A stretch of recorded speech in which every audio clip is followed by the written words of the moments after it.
Good evening, everyone. Welcome to the Moment Resent. My name is Octavia Floyd, and I will be discussing the woman that God created and not the woman that life has shaped. Good evening. I want to begin with a question that sounds simple, but has the power to change your life. Who are you becoming?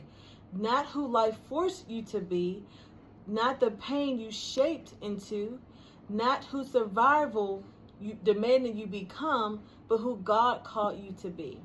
Because many of us didn't choose strength, we chose survival. We became strong because weak wasn't safe. We became quiet because speaking had consequences. We became resilient because falling apart felt like failure. And somewhere along the way, we stopped becoming her. We started becoming whoever life required. Life is powerful sculptor. It has shaped us through rejection, through abandonment, through betrayal, through disappointment, through toxic relationships, through loss, grief, and unanswered prayers. And without realizing it, we adapt. We learn how to overgive to feel valuable.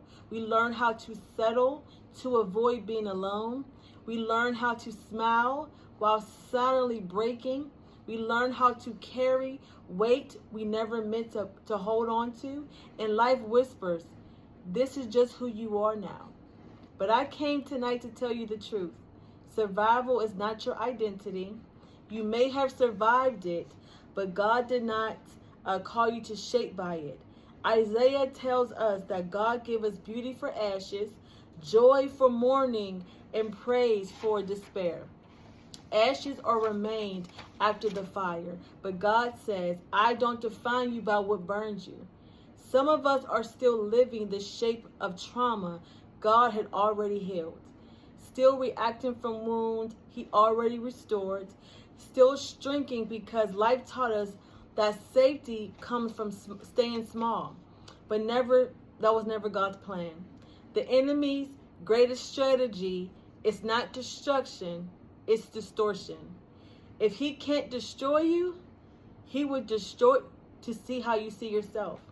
He will convince you that you are too damaged, too broken, too late, too much, or somehow not enough. But Romans remind us that those God called, He justified. And those He justified, He glorified. Your calling became before the trauma, before the heartbreak, before the betrayal, before the disappointment. God saw every chapter of your life, and He still said, that's her. You didn't miss your calling because of what happened to you. You were prepared through it. Becoming her does not happen accidentally. It happens intentionally. And intentions require unlearning. Unlearning people-pleasing disguised as kindness. Unlearning self-disguised as sacrifice. Unlearning silence disguised as humility. Unlearning control disguised as wisdom. God never called you to disappear in order to be loved. It is for our freedom that Christ has set us free. So, what if your carrying feels heavy? It feels like restrictive. It feels like bondage. It didn't come from God. Becoming her means giving God permission to heal what you're trying to hide, to restore what you have buried, and redefine what life renames. Because life is loud. Life labels you. Life rushes you. Life pressures you to perform, produce, and prove. But God invites you to be still, to listen, and to remember who you are. You are not what they did to you. You are not what you tolerated. You are not what you lost. You are not what you endured. You are chosen. You are called. You are covered, and you are qualified. Scripture says that we are God's masterpiece, and masterpieces are not rushed. They are intentional. The process may look messy, but the artists never make mistakes. Now, here's the part we don't always talk about. Healing does not happen in a single moment. It happens through consistency, through honesty, through attentions, through obedience. Healing happens when you stop asking, how do I survive this? And start asking, who is God calling me to become through this? This shift changes everything. Because when you heal, you don't change your life. You don't just change your life. You change your boundaries. You change your standards. You change the relationship that allow access to you. You stop attracting what drains you, and you start aligning with what strengthens you. You stop repeating cycles and start breaking them. And I need everyone listening, every woman listening tonight to hear this. You are not behind. You are not late. You are not disqualified. You are right on time for the woman God is shaping you to be. Becoming her is not perfection. It is an alignment. Alignment with God's voice over life's noise. Alignment with truth over lies. Alignment with purpose and survival mode. And alignment requires tools. And this is why I created Toxicity to Thriving.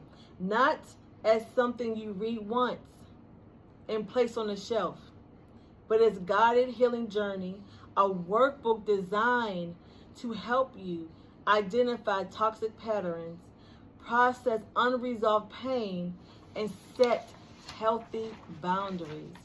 Heal emotionally and spiritually, and intentionally become the woman God called. Because inspirations can start healing, but consistency completes it. Tonight may have your open eyes open, but what to do next determines what changes.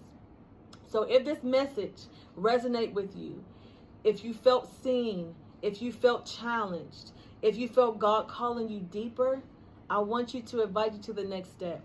You can purchase this workbook, Toxicity to Thriving, on my website, toxicitytothriving.com, where you can actually purchase this book right now. It's available to you right now. And stay in contact. Again, that's my website. Go to toxicitytothriving.com, and let's heal and thrive together. Thank you again. Have a wonderful evening.